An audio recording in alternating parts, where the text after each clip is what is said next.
लंका का स्वर्ण सपना देखने का समय समाप्त हुआ। मार डालो इन सबको।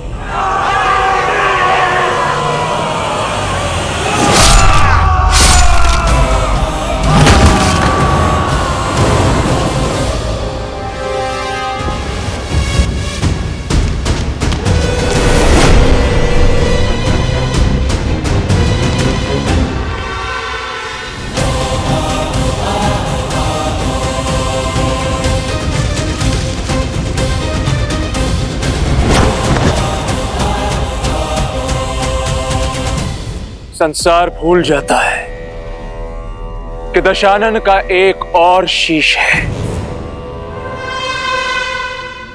मैं मेघनाथ इस संसार में जब भी कोई मेरे पिताश्री के विरुद्ध खड़ा होगा, सबसे पहले मुझे अपने सामने पाएगा। मेघनाथ, मैं तुम्हारा संबंधी हूं।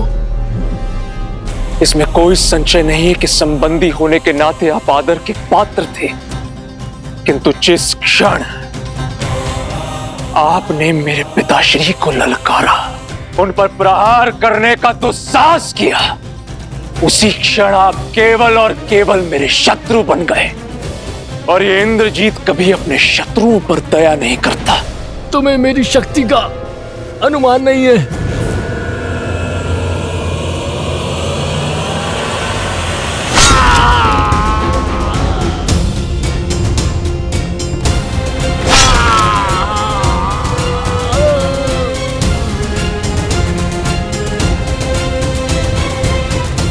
शक्ति का अनुमान भी है, और तुम्हें किस तरह अपने पिताश्री के चरणों में लाना है, उसका ज्ञान भी है।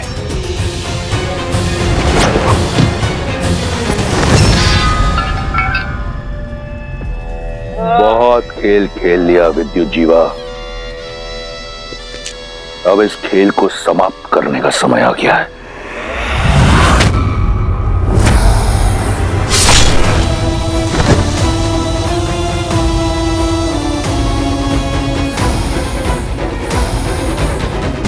हम जो चाहते थे वो हमने पा लिया पिताश्री। आपके शत्रु का शीश आपके चरणों में है। अब लंका चले। लंका लौटने की इतनी शीघ्रता क्यों मेघनाथ? अपने विजय का उत्सव तो मना ले। जिस लंका की आन के लिए यह प्रयास किया, उसके लिए नागलोक से कुछ उपहार तो एकत्रित कर लें। सैनिकों, नागलोक पर छा जाओ, कोना कोना छानो, नागमणि, आभूषण, जो भी मूल्यवान वस्तु मिले छीन लो, लूट लो।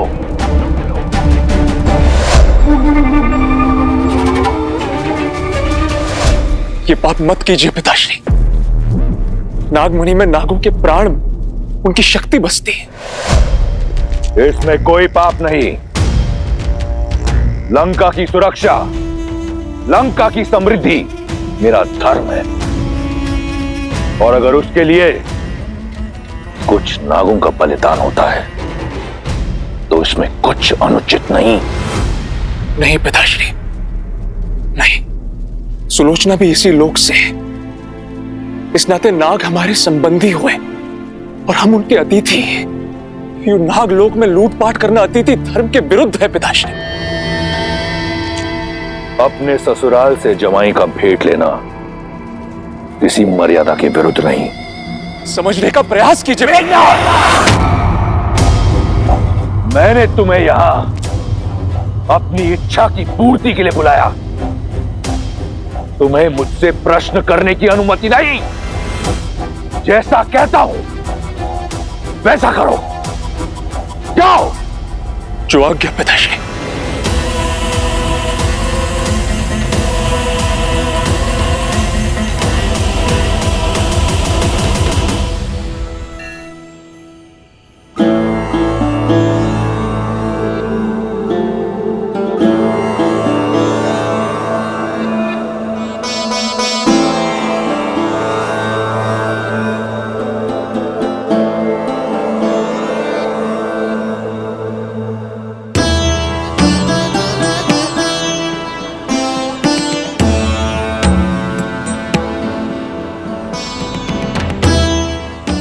सुमंत आ गया। सुमंत, मेरे राम लक्ष्मण सीता को लेकर। सुमंत अब तक नहीं लौटे महाराज।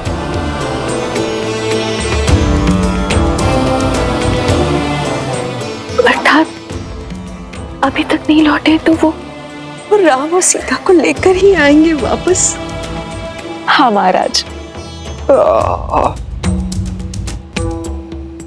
मेरे राम पिताश्री,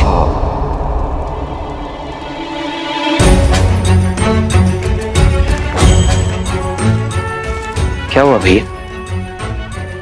सब ठीक तो है? कुछ नहीं लक्ष्मण।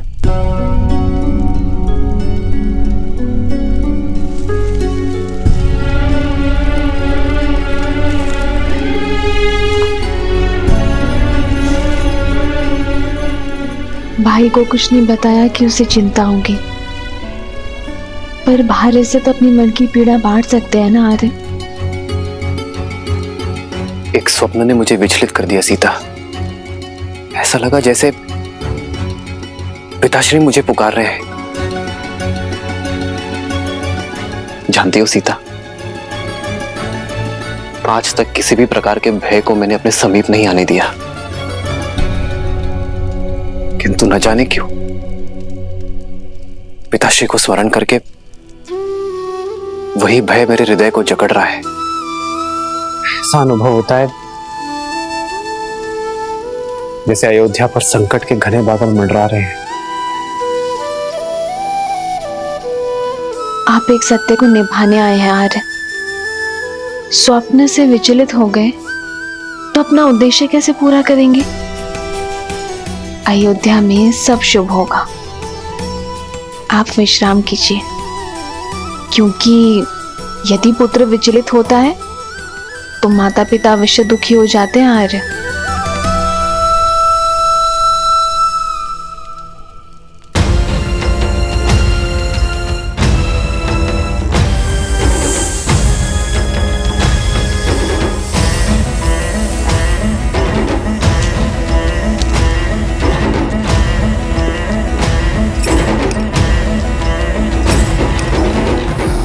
उत्तम, अति उत्तम। इसे लंका ले जाने की तैयारी करो। जो आज्ञा पिताश्री। तुम्हारे पिता की आज्ञा ही तुम्हारे नाश का कारण होगी।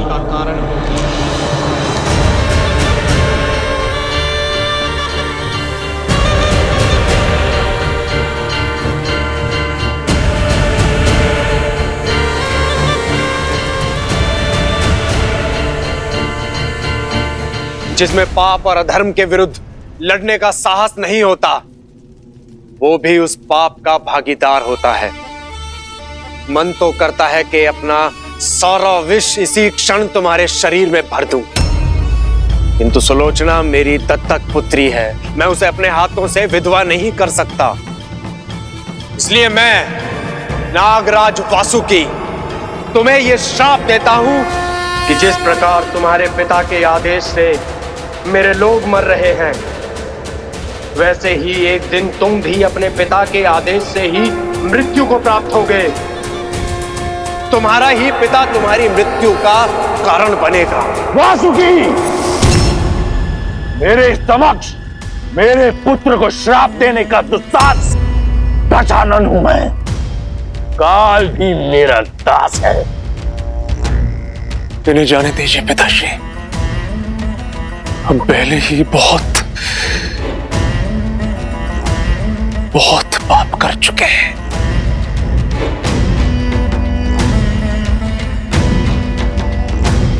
ये मेरी आपसे विनती है पिताश्री।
फलु दशरथ पावा, अंड अनेक अमल जसु छावा।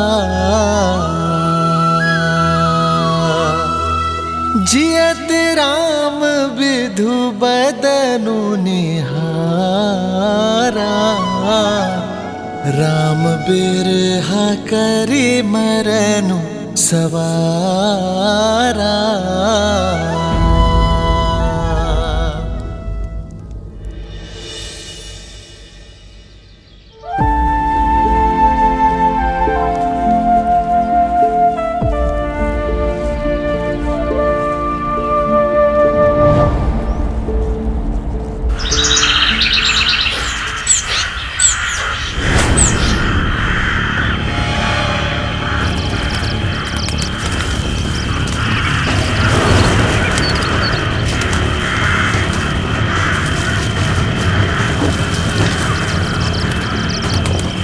सावधान हो जाइए भैया, पंछियों का यह विचलित स्वर संकेत है कि अवश्य कोई अनिष्ट निकट है हमारे।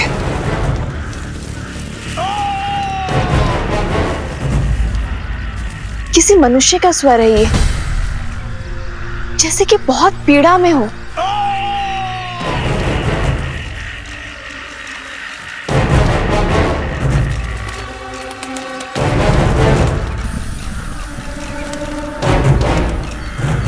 लक्ष्मण,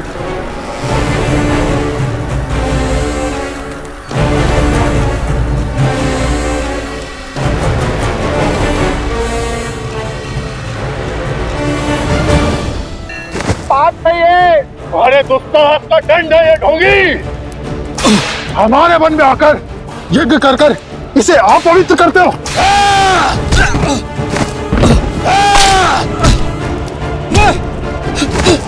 अब इस यज्ञ की अग्नि में जीवित जलोगे तुम।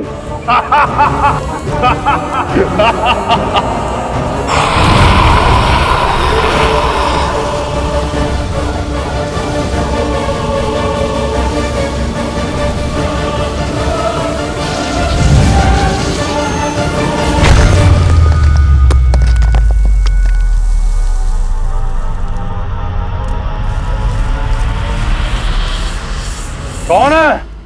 सामने आ।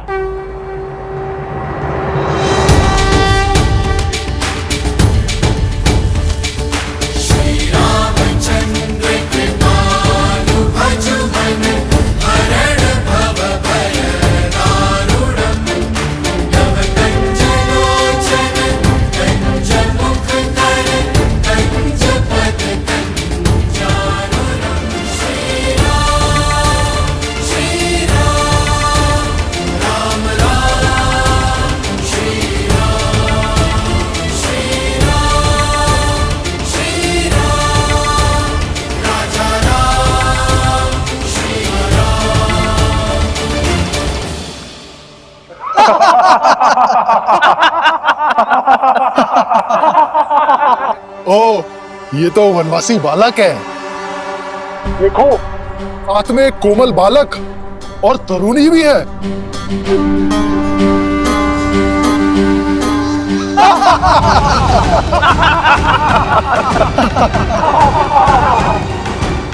हमारे वन में हमें ललकार कर बहुत बड़ी भूल कर रहे हो नादान बालक। इन्हीं ऋषियों के साथ तुम्हारी भी आहुति देंगे। अभी एक क्षण में ज्ञात हो जाएगा कि कौन किसकी आहुति देता है। लक्ष्मण,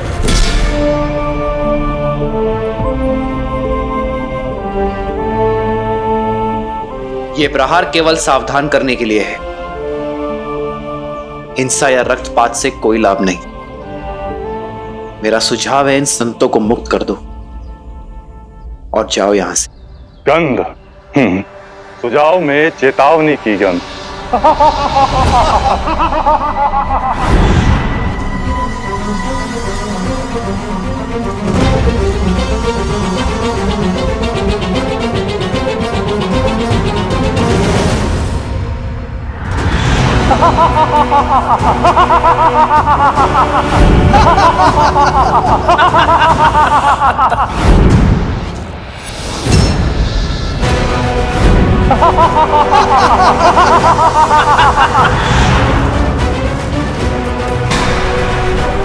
सीते,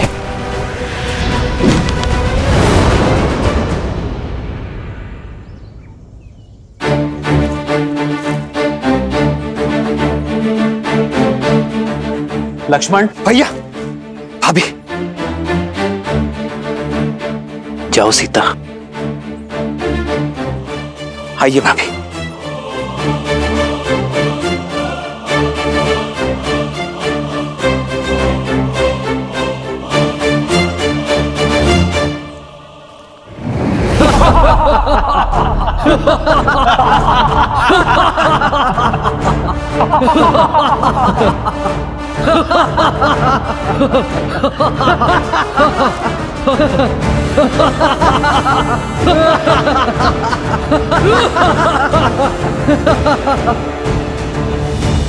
संदेश उचित था मेरा,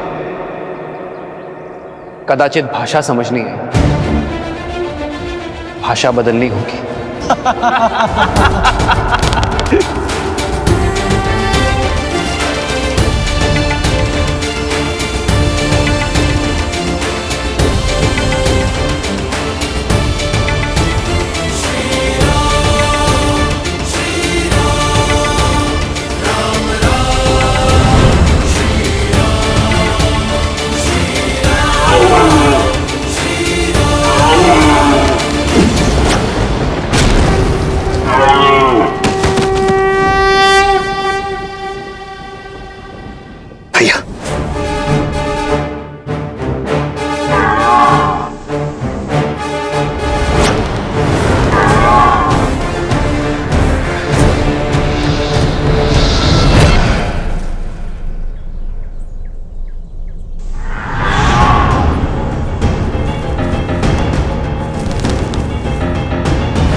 भैया, ये राक्षस तो माया युद्ध में प्रशिक्षित है।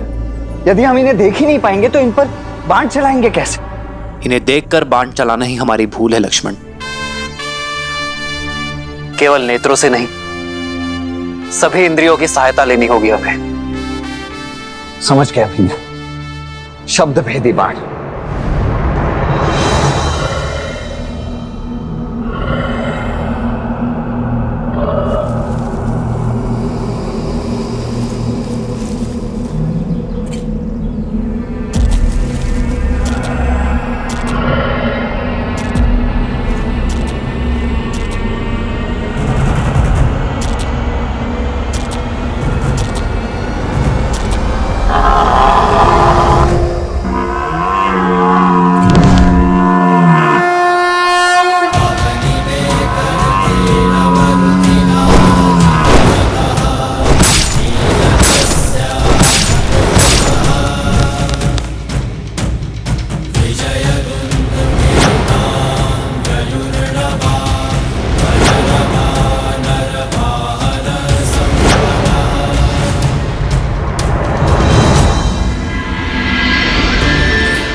हमें इन मायावी राक्षसों के आतंक से मुक्त करने के लिए बहुत बहुत धन्यवाद। क्या हम हमारे तारणहार का परिचय जान सकते हैं? ऋषिवर, मैं अयोध्यापति दशरथ नंदन राम। राम, वही राम जिन्होंने ताड़का और अहिल्या का उद्धार किया, शिव धनुष भंग किया? जी हाँ ऋषिवर, वही दशरथ नंदन श्री राम। आज सारे तपों का फल मिल गया। यदि कोई आपत्ति ना हो, इस चित्रकूट वन में रुककर हम ऋषियों का भी उद्धार करें। हमें इन दुष्ट राक्षसों के प्रकोप से बचाए प्रभु। संतों की सेवा मेरी नियति है, आपत्ति नहीं। हम यही रुकेंगे ऋषिवर। क्या करना है जानते हो ना लक्ष्मण? जी भैया, भली भांति जानता हूं। वही जो हमने ताड़का और सुबाहु के साथ किया था। क्योंकि राक्षसों को भी विधाता ने उन्हीं पंच तत्वों से बनाया है जिनसे हम बने हैं। इसीलिए प्रत्येक जीव का अंतिम संस्कार रीति पूर्वक होना ही चाहिए, है ना भैया?